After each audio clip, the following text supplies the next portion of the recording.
The sirens didn't stop for nearly 4 minutes. Air raid alerts tore through the night sky above Tel Aviv, not over a military base, not near an airfield, but directly above residential neighborhoods where families were asleep. And then the missiles hit. Within the last hour, Iran launched a direct ballistic missile strike against civilian residential areas in Tel Aviv, Israel. Not a proxy attack through Hezbollah, not a drone swarm filtered through Syrian airspace, a direct state-sanctioned strike from Iranian soil targeting the heart of one of the most densely populated cities in the Middle East. The world has not seen anything like this in decades. Early reports confirm multiple impact sites across at least 2 Tel Aviv districts. Emergency services are on the ground. The Israeli Defense Forces have activated their full air defense network, and the Iron Dome, alongside the Arrow 3 ballistic missile defense system, intercepted a significant number of incoming projectiles, but not all of them, not enough of them. Buildings are damaged, fires are burning, and the casualty numbers are still coming in. This is not a skirmish. This is not a calculated show of force designed to be walked back by morning. This is Iran crossing a line that, until tonight, even the most hawkish analysts believed would never be crossed. A direct strike on Israeli civilian infrastructure in a city that is home to over 460,000 people. The timing is not accidental. The targeting is not random. And the consequences for Israel, for Iran, for the United States, for every nation watching this unfold in real time are seismic. In Washington, the Situation Room is active. Senior Pentagon officials have been briefed. The USS Gerald R. Ford Carrier Strike Group, already repositioned in the eastern Mediterranean following months of regional escalation, is now operating at the highest readiness level. American officials have not yet spoken publicly, but sources indicate that a statement from the White House is expected within the hour. In Tehran, state media is already framing the strike as a defensive response, a term that will be challenged, dissected, and rejected by most of the international community before sunrise. And in Jerusalem, Prime Minister Benjamin Netanyahu is convening an emergency session of the Israeli War Cabinet. The question being asked behind closed doors is not whether Israel will respond. It is how, when, and at what scale. Let that sink in for a moment. For years, Iran and Israel have fought what intelligence analysts call a shadow war, covert assassinations, cyber attacks, proxy conflicts fought through Hezbollah in Lebanon and militias in Iraq and Syria. Both sides understood the unspoken rules. Both sides maintained a careful, dangerous distance from direct confrontation. That distance no longer exists. Tonight, the shadow war went fully into the light. What you are watching unfold is not just a bilateral conflict between 2 regional powers. It is a potential triggering event for the most dangerous geopolitical confrontation of the 21st century, one that pulls in the United States, threatens global oil markets, and forces every major power on earth to choose a side. We are going to walk you through everything. The history, the timeline, the military calculus, the intelligence assessments, the consequences, and the scenarios that could determine how this ends, how much further it escalates. This story is moving fast. The details are still emerging, and we will be here updating you as every new development breaks. Before 1979, Iran and Israel were not enemies. Under Shah Mohammad Reza Pahlavi, Iran was one of the few Muslim majority nations that maintained quiet, functional relations with the Jewish state.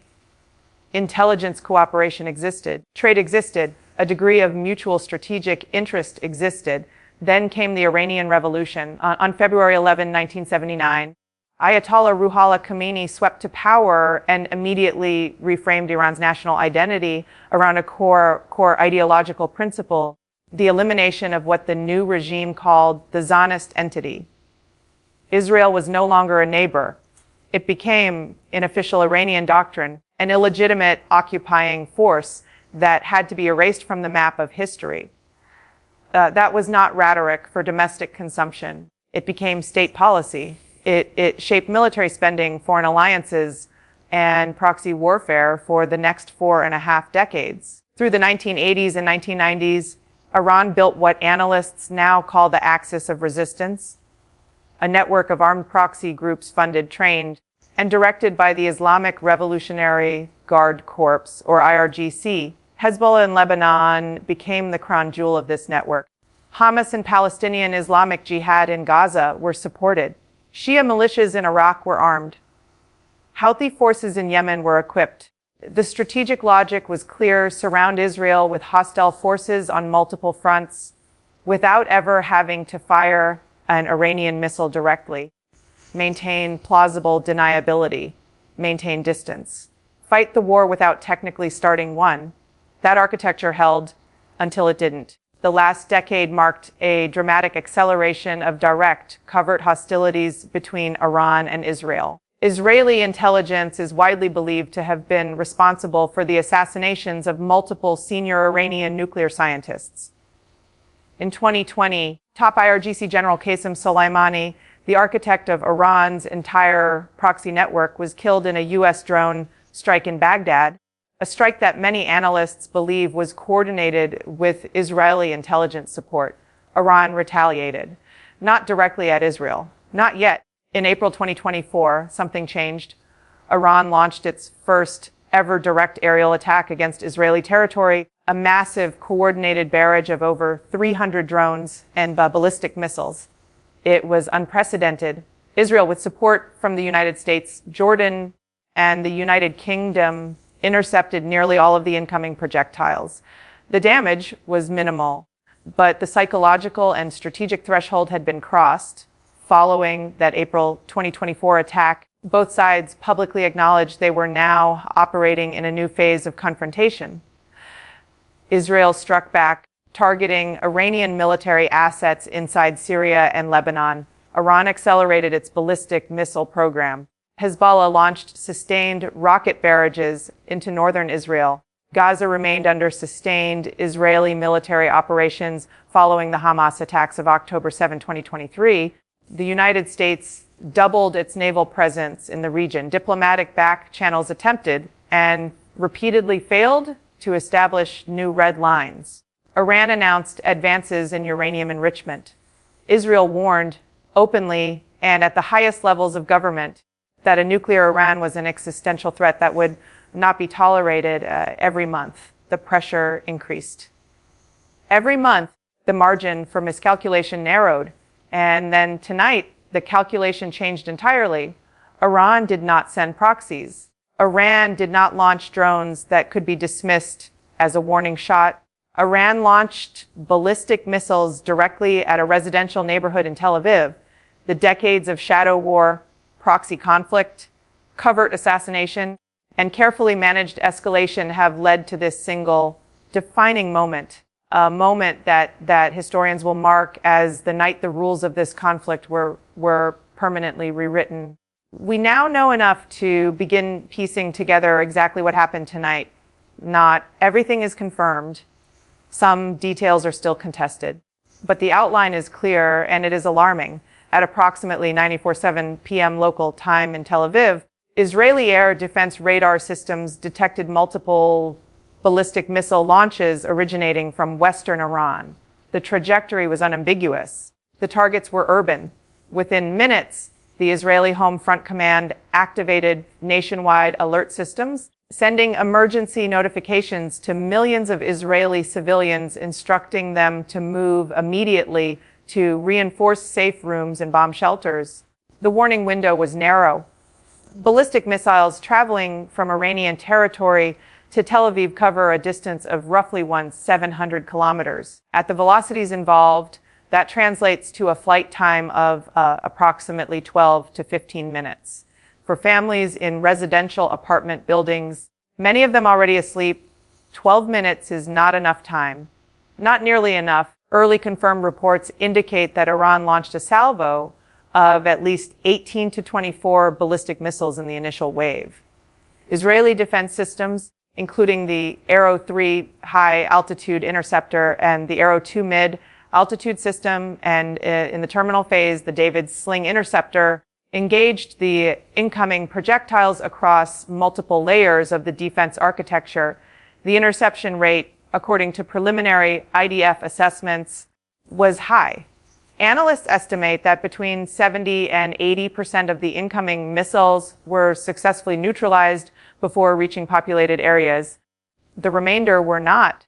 At least 4 to 6 missiles penetrated the defense layers and impacted within residential districts in the northern and central zones of Tel Aviv. At least 2 additional strikes were reported in the coastal suburb of Bat Yam, south of the city center. A further impact was reported near a residential tower block in the Ramat Aviv neighborhood, one of Tel Aviv's most densely populated districts. Fires broke out across multiple impact sites. Israeli hospitals activated mass casualty protocols. The Israeli Defense Forces released an initial statement describing the attack as a direct and deliberate act of war against the civilian population of the State of Israel. Prime Minister Netanyahu convened the war cabinet within the hour, stating clearly that Israel reserves the full right to respond with overwhelming force at a time and place of its choosing. Iranian state media told a different story. The IRGC described the missile launch as a proportionate and legitimate defensive response to Israeli aggression. Iran's foreign minister framed the strike as a message of deterrence. A signal, Tehran claimed that Iran's patience with Israeli military provocations had reached its limit. Iranian state media claimed the missile struck military linked infrastructure, claim that independent verification on the ground directly contradicts. Several critical questions remain unanswered. The full casualty count, whether additional Iranian strike waves are planned, whether the targeting of residential zones was deliberate or the result of targeting error. What is not uncertain is the gravity of what has already occurred. Missiles have hit homes. People are injured. People may be dead. And the government of Iran ordered it. To the casual observer, a missile strike on a city is an act of terror. To a military strategist, it is a calculated signal loaded with meaning that extends far beyond the physical damage on the ground. Tel Aviv is not just Israel's largest city. It is the economic, technological, and cultural nerve center of the Israeli state. Striking Tel Aviv sends a specific message to 3 distinct audiences simultaneously. To Israel, your cities are not safe. Your Iron Dome is not impenetrable. Your people are within our reach. To the United States, our ballistic missile capability is operational, accurate, willing. To Iran's domestic audience, we struck the heart of the enemy and we are still standing. The specific use of ballistic missiles rather than drones, cruise missiles, or proxy rocket fire is itself deeply significant. By choosing ballistic missiles over its proxy networks, Iran is making an unmistakable declaration. This action carries the full authority and intentionality of the Iranian state. This is Tehran speaking directly. For Israel, the strategic implications are profound and immediate. Israel's entire security doctrine rests on the principle that the cost of attacking Israel will always exceed any potential benefit. That doctrine is now under direct challenge. Tonight's strike also revealed in real time to every military analyst on Earth the specific interception rates and failure points of Israel's layered missile defense system. That is intelligence of enormous value to any adversary planning future strikes. For the United States, the strategic stakes are equally severe. There are approximately 40,000 American military personnel deployed across the region. Every one of those personnel is now operating in an elevated threat environment. And the United States faces a fundamental strategic question that no American president ever wants to confront in real time. How far does the mutual defense commitment to Israel extend when the conflict is no longer theoretical? Sources familiar with preliminary assessments from Western intelligence agencies indicate that tonight's strike was not an impulsive decision. The targeting data required for ballistic missiles to reach specific residential coordinates in Tel Aviv with this degree of accuracy requires advanced reconnaissance, satellite intelligence, and significant pre-strike planning. This was not launched in anger. This was prepared. Intelligence analysts are pointing to a pattern of Iranian behavior over the preceding 6 to 8 weeks that carries the hallmarks of pre-strike preparation, increased communications activity within IRGC command structures, unusual movement patterns at Iranian ballistic missile launch sites, and a deliberate diplomatic silence from Tehran during a period when Iran would normally be engaged in back-channel communication with regional intermediaries. Analysts at leading international security institutions argue that Tehran's decision to strike residential Tel Aviv reflects a deliberate choice to maximize psychological impact over tactical military gain. The goal was not to destroy a specific military asset. The goal was to demonstrate reach, willingness, and the capacity to inflict civilian pain directly on Israeli society. Military analysts are raising urgent concerns about 3 specific dimensions. First, interception rate sustainability. Israel's interceptor stockpiles are finite. Iran's missile inventory is not. A sustained campaign could deplete Israeli interceptor reserves faster than they can be resupplied. Second, multi-front coordination. Hezbollah possesses an estimated arsenal of over 150,000 rockets and missiles pointed at Israel from the north. If Hezbollah activates in coordination with tonight's Iranian strike, Israel faces a simultaneous 2-front ballistic threat that would stress its defense architecture to its absolute limits. Third, escalation ladder management. The most dangerous phase of any conflict is the period immediately following the initial strike, when both sides are making rapid decisions under incomplete information and enormous domestic political pressure. But the other side has a point, not a comfortable point, not a point that excuses missiles striking residential neighborhoods, but a point that serious analysts and honest diplomats cannot afford to ignore.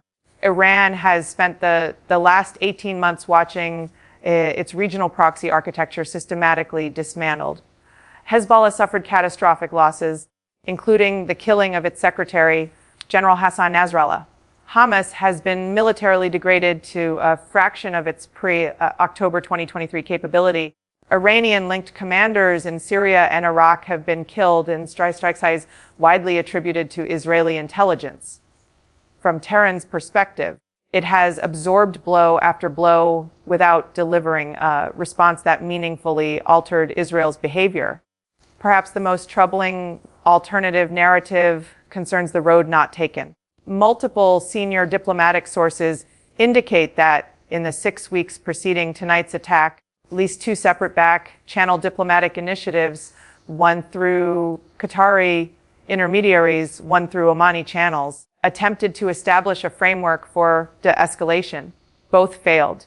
The United States, according to these same sources, was aware of both initiatives, but engaged insufficiently and too late.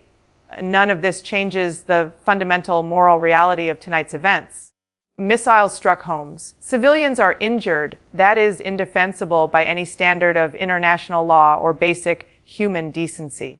But understanding why this happened fully and honestly is the only path toward preventing the next strike.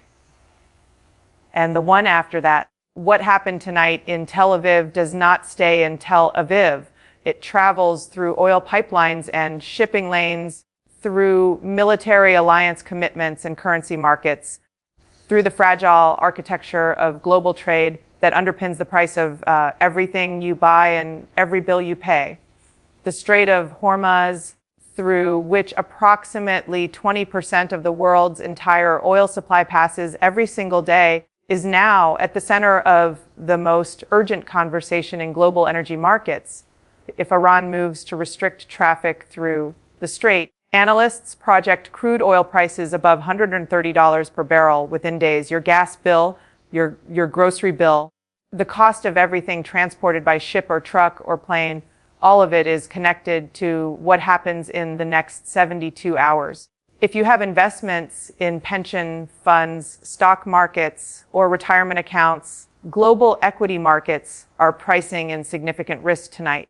Safe haven assets are spiking. This is not a distant story. It never was. The next 72 hours will tell us which direction this goes. There are two very different possibilities. In the escalation scenario, Israel launches a large-scale retaliatory strike within 24 to 72 hours, targeting Iranian ballistic missile infrastructure, IRGC command facilities, and potentially elements of Iran's nuclear program. Iran responds with a second salvo, potentially augmented by coordinated Hezbollah rocket fire from Lebanon. The United States is drawn into active military engagement. Oil markets convulse. The humanitarian consequences inside Iran, Israel, Lebanon are catastrophic. In the de-escalation scenario, Israel delivers a targeted, calibrated response, significant enough to satisfy domestic political demands, but bounded enough to avoid triggering a second Iranian strike.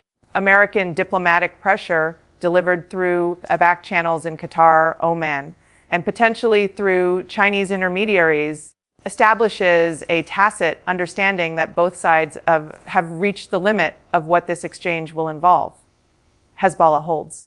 The fires are extinguished, not permanently, not through any genuine resolution of the underlying conflict, but sufficiently to prevent the immediate slide into regional war. This second scenario requires extraordinary judgment and political courage from leaders who are currently operating under maximum domestic pressure to do precisely the opposite. It is possible, but it requires decisions in the next 24 to 48 hours that run directly against the political grain of every major actor involved. The Middle East tonight is at its most dangerous inflection point in a generation. The rules that governed even the most intense phases of the Iran-Israel shadow war have been discarded, and the systems, military, diplomatic, economic, that the world depends on for stability are under simultaneous severe stress. If this analysis helped you understand what is happening tonight and why it matters, subscribe to this channel and turn on notifications. We will be here for every update as this story develops.